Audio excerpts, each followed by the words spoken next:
అవును, ఇంతకీ అమ్మాయికి ఏమాత్రం పెడతారేంటి? 50 తులాలు పెడతాము. 50 తులాలు. ఆ ఎండి వెండి ఏం పెడతారు? వెండి ఏం పెట్టము, ఆ, కాలుగడిగే తాంబాలం ఇస్తాము.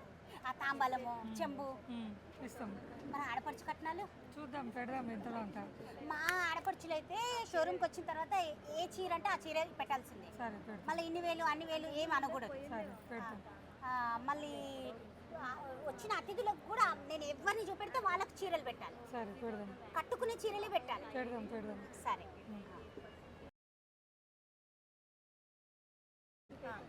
మరి మీరు ఏం పెడతారు? అయ్యో చెప్పినా ఎన్ని కిలోలు ఉంటే అన్ని తులాలు పెడతా. ఆమె సన్నం ఉంటుంది, మీకేం ఎక్కువ పట్టది. అయ్యో అన్నీ మీరే పెట్టి చేసుకోవాలి. అన్నీ నేనే పెట్టుకుంటుంది. మీరు ఏం దేకుర్రి.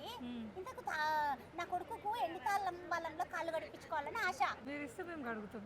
ఇస్తుంది. ఎన్ని తాంబాలం తెస్తా, ఎండి చెంబు తెస్తా, నీ బిడ్డ ఎన్ని కిలోలు ఉందో అన్ని తులాల బంగారం తెస్తా. నీ ఆడపడుచుల కట్నాలు కూడా నేనే పెట్టుకోవాలి. నా ఆడపడుచులే కాదు, నీకు ఇంకో పిల్ల ఉంది కదా, ఆ పిల్ల కట్నాలు కూడా నేనే పెడతా. సరే సరే. సరేనా? నువ్వు పికర్ చేయకొద్దు. సరే సరే.